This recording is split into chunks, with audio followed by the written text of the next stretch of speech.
I have been thinking a lot about all the fear and hurt and anger in the world.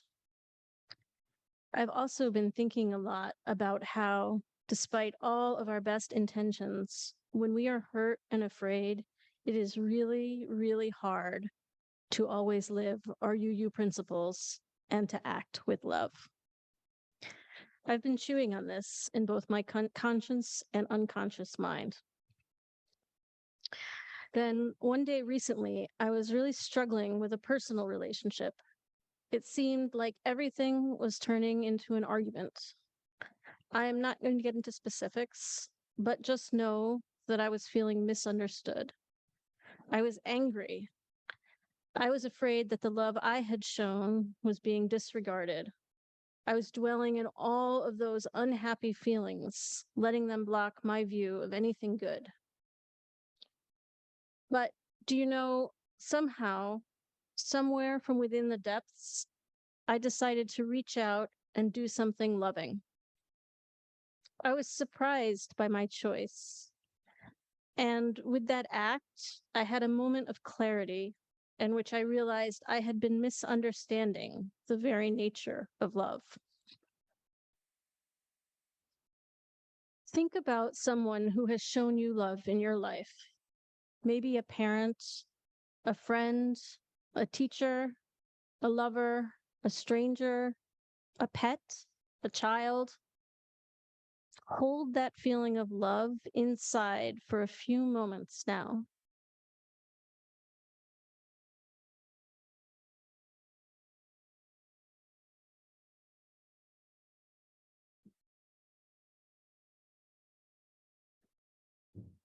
What color is it? What shape?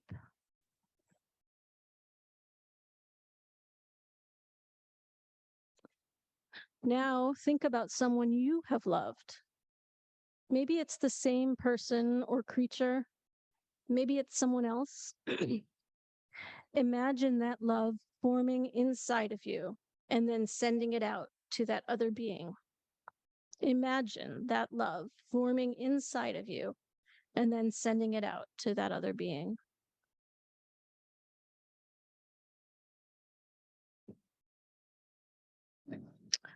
What does it feel like as it leaves your body? What shape is it? What color?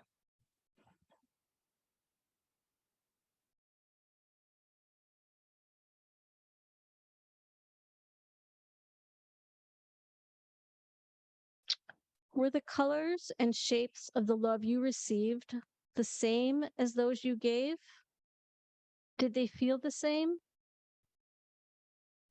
What do you think the love that you received felt like to the person or creature who gave it to you?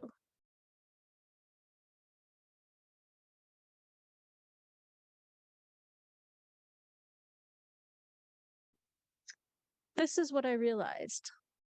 Love is almost never the same when it is given and when it is received. And love doesn't always return directly or only to its source. Our hearts are more like prisms than mirrors. They refract the light of love rather than reflecting it. It comes in at one wavelength and goes out at another. Love is a flash of color on the wall, a spot of warm sunlight on the floor. It's countless mirrors in a mirror.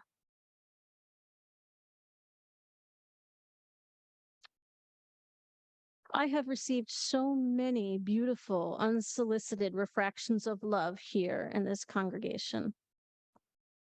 If I stop to think about it, I can see them unfurl like a rainbow in my head, and I can feel their warmth.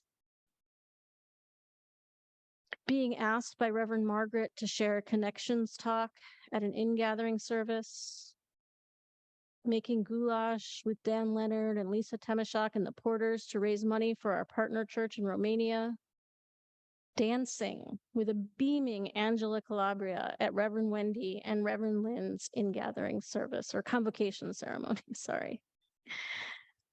Being greeted with hugs at the door by Eric and Roz Dahl, receiving a text from Reverend Lynn and Reverend Wendy to check in on me when I was going through a rough time.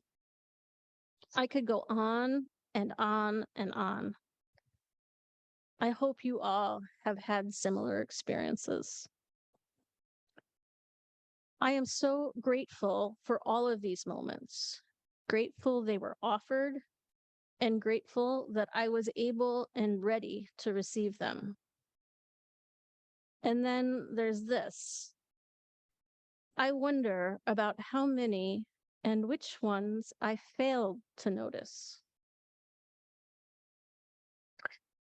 I sometimes think that these past few years have been a long, hard lesson for the world about love, about how many ways the light of love can be overlooked or mistaken or blocked from being received, about how hard it is to keep loving when it feels like that love isn't being acknowledged and returned, and the dire importance of continuing to love anyway. Have you felt like this too? There are many things that can block the light of love, keep it from reaching its destination. Fear is one of the biggest. Fear is a natural reaction to danger.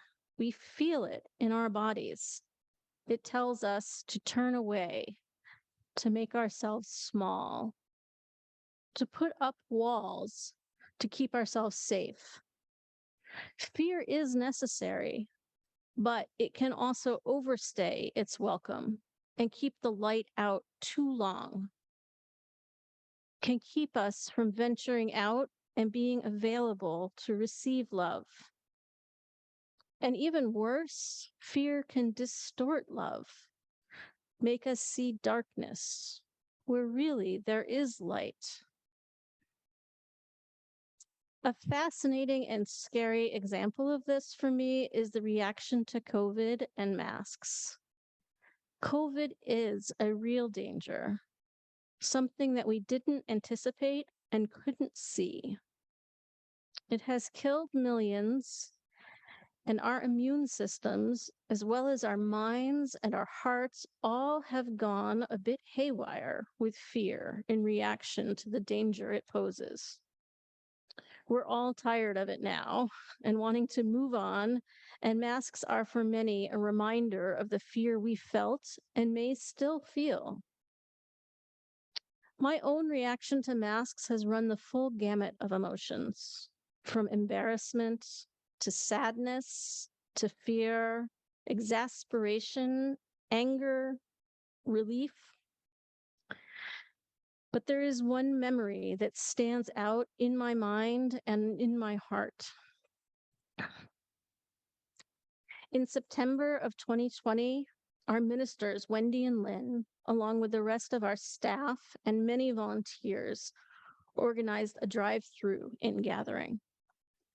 They had put together goodie bags with candles and coloring books and other things we needed to see us through the upcoming church year. We drove up in front of Waters House to pick up our bags, and everyone wore masks, even though we were outside.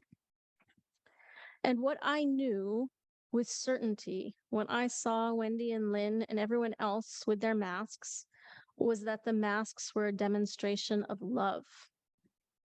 We were wearing those masks to keep each other safe.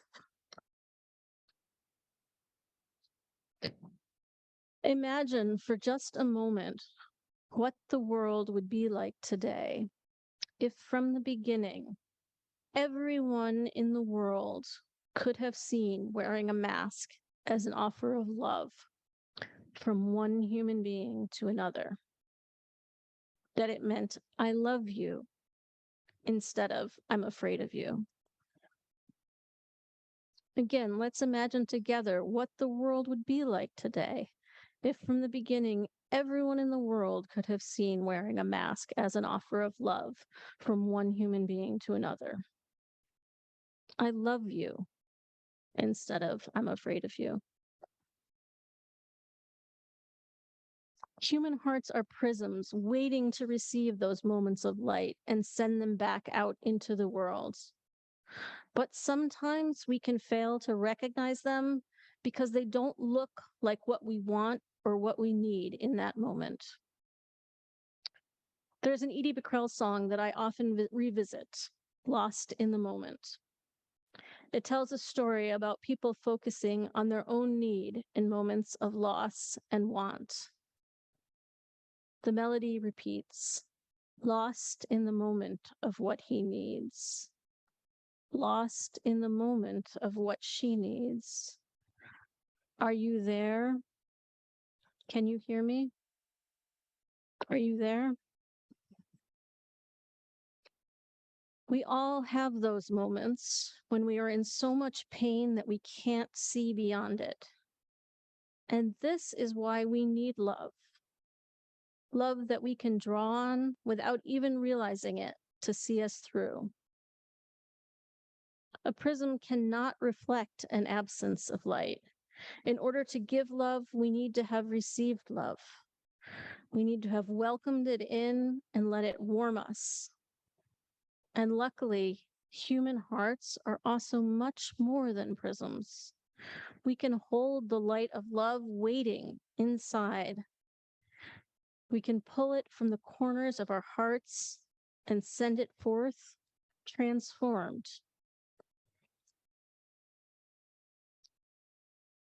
Let's go back to the story that led me down the path to this service. I can see now that the troubles I was having in that personal relationship were caused, at least in part, because I was focusing so much on my own fears, focusing on needs that I thought weren't being met. They blocked me from seeing the love that was being offered by the other person. And I can also see that it was those stored up moments of light from love received from so many other people in other places and times that enabled me to act with love in that moment. When I think about this congregation, I think about each of you as beacons, sending love in the form of light out into the world. It's a kaleidoscope of color, and it multiplies endlessly because each heart touched by your light has the potential to refract from all those who receive it to future destinations. I am so grateful for this.